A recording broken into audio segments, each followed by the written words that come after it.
Good evening, everybody. Welcome back to the Mind's Eye. Thank you all for tuning in. So tonight, I wanted to sort of celebrate Father's Day. As of the recording of this video, it's Saturday. Tomorrow is Father's Day. I'm hoping to upload this thing on Monday. So I figured that I would talk about 5 of the bands that my dad introduced me to. And after that, discuss 5 groups that I sort of got him into, and kind of tell you what songs from those groups that I know he's always liked. So I figured that'd be a fun thing to do since it is Father's Day and this is a music channel after all. So when I started getting into Kiss, I was introduced through a friend of mine, and not long after I really started getting into them, my dad pulled a cassette tape out of his truck and told me, listen to this. And he told me to listen to the 3rd song, Jaded. But he gave me this Aerosmith Just Push Play on cassette tape, and I really liked the whole thing. My dad's always liked Jaded, which I love Jaded, and my dad also, I remember, has always liked Avant Garden as well.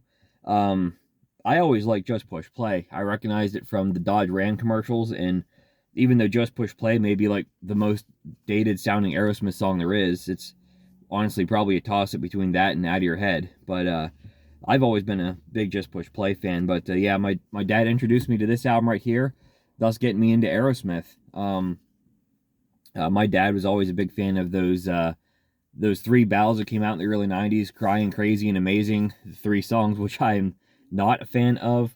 I never could stand Crying. I've kind of grown to sort of like Amazing. I can listen to Amazing every once in a while and not mind it, but it's not a song that I listen to on repeat or anything like that. But my dad has always been a fan of those songs. He's always loved Jaded, and he is the one that got me into Aerosmith. So not too long after that, I was riding in his truck with him, and we were going to an NHRA event in Bristol, Tennessee. And as we were driving along one night, he pulled out another tape that he had in his truck. He said, here, I want you to listen to this and tell me what you think of this album. And it was the cassette version of Bon Jovi's Crush. Now, I had never heard Bon Jovi before. And I know I've told this before on this channel, but when as soon as It's My Life came on, I was instantly hooked. I just continued to really enjoy the album. And when Captain Crash came on, that was what really officially did me in. Crush is also an album that my dad, obviously, he had it in his truck, so he liked the album, and it's always been an album that both him and I always liked. Both of us have always been fans of Mystery Train on this album as well, which seems to be a track that gets overlooked a lot. My dad also, is a fan of These Days and Living on a Prayer, of course.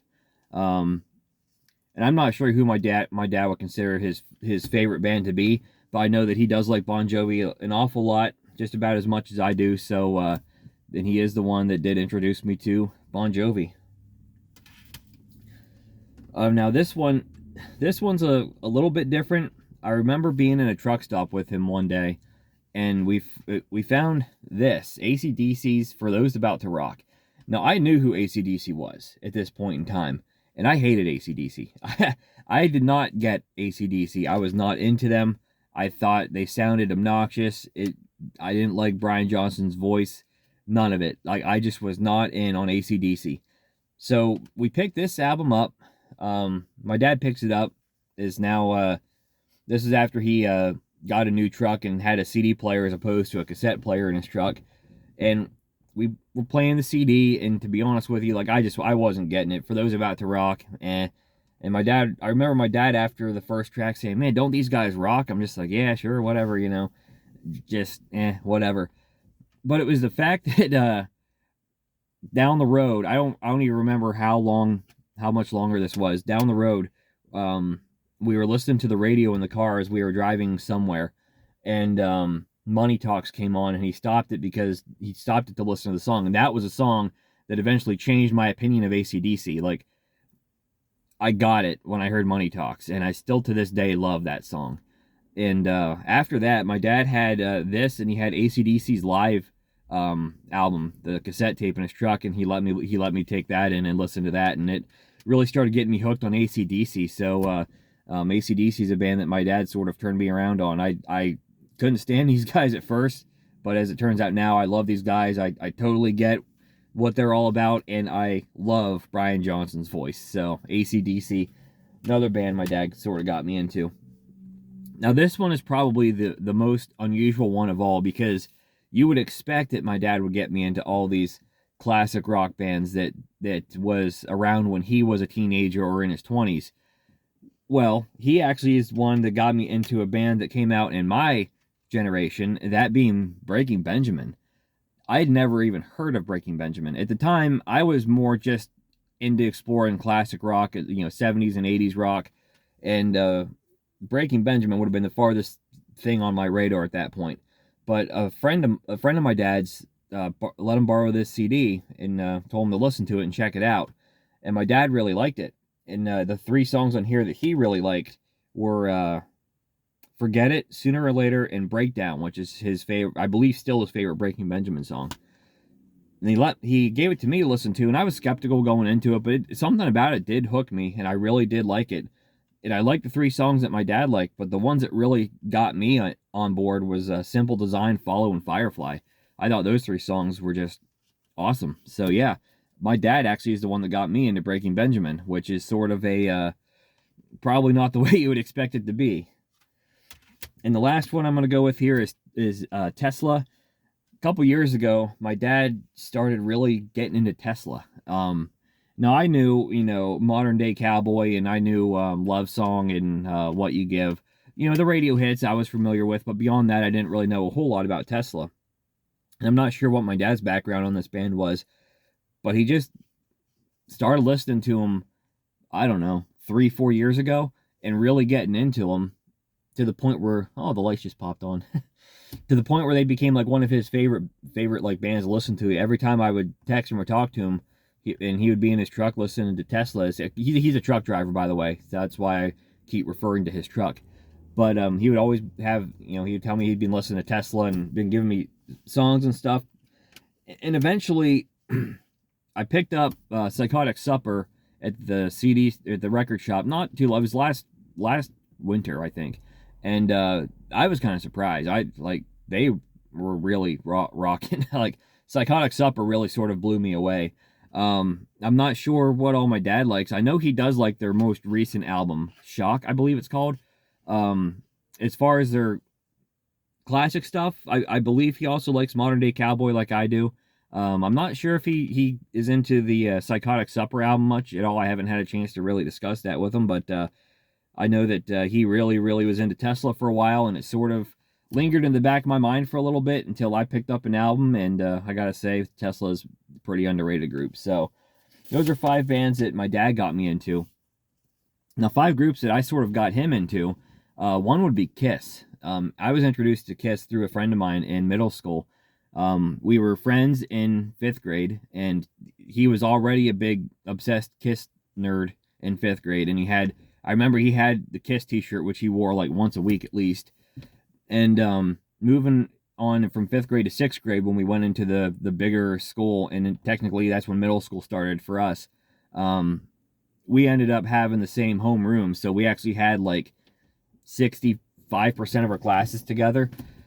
And neither one of us were the kind of kids that like was really sociable or made friends easy or anything. So we wound up sticking together because we were already friends, but we became better friends just because of, the situation kind of drove us to be better friends. And I kind of got into Kiss because of him.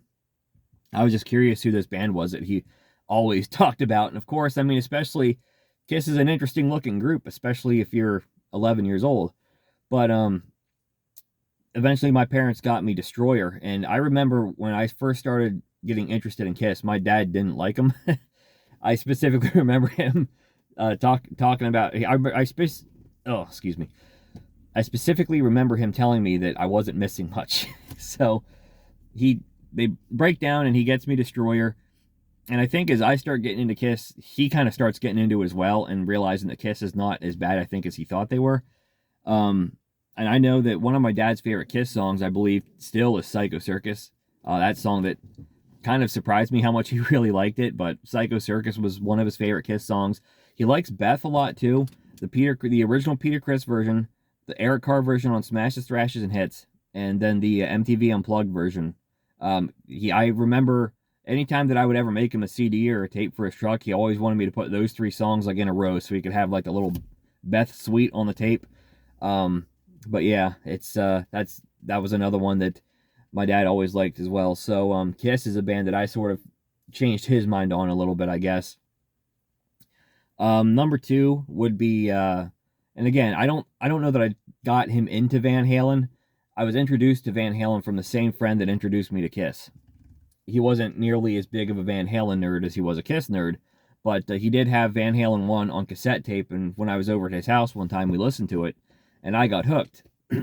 So a couple months later, whenever we go out to the mall and he gets me Van Halen 1 on CD, and driving home, I remember him telling me all about what he knew about Van Halen, like how they had 2 different lead singers and whatnot. And the biggest difference between my dad and I when it comes to Van Halen is I'm a Dave guy. My dad's a Sammy guy, and however, both of us like both eras a lot. Like even as a Dave guy, I still think the Sammy Hagar era was very good. My dad thinks the David Lee Roth era, of course, was classic, but he tends to lean towards the Sammy era. I tend to lean towards the Dave era. But some of his favorite tracks from Van Halen, I know he likes the Dream songs a lot. Dreams from 5150 and This Dream Is Over from For Unlawful Carnal Knowledge, which is also one of my favorite songs from the Hagar era. Don't Tell Me What Love Can Do is another one that he always seems to have liked. Going back into the Roth era, I remember him liking Little Guitars a lot. And I had another one in my mind before I made this video, and I just completely drew a blank on what it was. Of course, most of the Van Halen hits my dad liked as well. Top Jimmy, I think it was. I remember him liking Top Jimmy too. So those are just a few of the Van Halen tracks that I remember him liking. Another one would be Twisted Sister. When I started getting into Twisted Sister and becoming obsessed with them, I also sort of got my dad into them as well. And I think my dad's favorite Twisted Sister song is The Price, and he also actually likes Leader of the Pack, which Leader of the Pack, for me, I hate the song because it's a song that ruined Twisted Sister's career. More than I hate the song for being what it is. Like, as it is, it could have been just a nice little novelty track that had they put it like deep on the album and didn't release as a single, it's like, okay, whatever. But the fact that they released it as the lead single and put it second place on the album and then did the video on top of it, which again, the video could have been a nice little novelty, but I think it just doubled down on sort of the negative effects that We're Not Gonna Take It and I Want to Rock had, and it just really painted Twisted Sister into the corner of being this cartoonish rock band, which they should have tried to start distancing themselves from, and it wound up just sort of ruining their career, more or less. But, as a song itself, whatever. But my dad does like it. My dad always did like it. And The Price. I know he always liked The Price as well. Another band that I sort of got him into was Foo Fighters. My dad, of course, was familiar with Foo Fighters by the time that I started really getting into them. But as I was getting into them, I think he really started getting into them as well. And some of the songs I've always known that he liked, he always really seemed to like Generator, Times Like These. And when Echo, Silence, Patience, and Grace came out in 2007, by which point I was already a huge Foo Fighters fan, they probably were my favorite band at that point in time. He really liked the first 4 songs on that album. I burned a copy for him to take in his truck. And I remember him always talking about, Pretender, Let It Die, Erase, Replace, and Long Road to Ruin. He seemed to really like those 4 songs. I liked all 4 of those songs too, Long Road to Ruin being my favorite Foo Fighters song. But yeah, those were songs that I always knew of that my dad liked from Foo Fighters. And last but not least would be the Goo Goo Dolls. When I started getting into the Goo Goo Dolls, my dad did as well at roughly the same time. And his favorite Goo Goo Dolls song, I believe, has always been Big Machine, which is awesome. I love Big Machine. I think it's one of their best songs as well. But where my dad and I really differ with the Goo Goo Dolls is his 2 favorite albums is Something for the Rest of Us and Magnetic. And I was never a Magnetic fan, but that seems to be my dad's go-to album. It's the one that anytime he tells me he put in the Goo Goo Dolls, that's usually the one that he's putting in. So more power to him. I'm glad he likes it. But I never was a big Magnetic guy. So that's just 5 artists that my dad got me into, and 5 that I sort of got my dad into, and that's sort of the music that we've shared over the years. My dad and I, of course, the one thing that we really kind of bonded over has been NHRA drag racing. I did a video on my favorite top fuel cars on here, but other than that, I've not talked about drag racing on this channel before. And I remember him back in the day showing me drag racing on TV and just pointing out to me who all the drivers were. I just remember sitting there with him and him pointing out, that's John Force right there, and that's Chuck Etchells, that's Al Hoffman, and that's Cruz Pedregon, as you know, as they were coming up and driving. And ever since then, he used to have the Diamond P year in review tapes. I say used to because I kind of took them when I left the house. But I used to watch those things to death when I was growing up, and that really got me hooked on drag racing. And then at about the year 2000, after he took me to my first race, we started watching it every weekend that it was on. I mean, we didn't, from 2000 to 2011, when I moved out of the house, we didn't miss a race. Very rarely did we miss a race if my dad had to work or whatever, but very rarely did we ever miss a race. And then even after we moved out for a few years, I would always make sure I went over on the weekend and watched the race with them. You know, eventually, you know, sort of TV changed. We started to watch it on the internet when ESPN put it online. And then with him changing jobs and just sort of me getting a little older and having, you know, my job, and eventually Isaac as well, my son, it became harder, but it's still something that every weekend we kind of look up the results and text each other about the race and whatnot. But all sorts of great memories going to the races with my dad, and watching them live on or they weren't always live, but watching them on ESPN, Fox Sports, whatever it was. So a lot of great stuff. I just wanted this video to sort of be a happy Father's Day to all the dads out there. Happy Father's Day, y'all. Let me know in the comments below. Give me some bands that maybe you and your dad, or you and your son, however you want to do it, may have shared. If you like this kind of content, please give me a thumbs up and subscribe for more videos like this in the future, and I will catch you next time.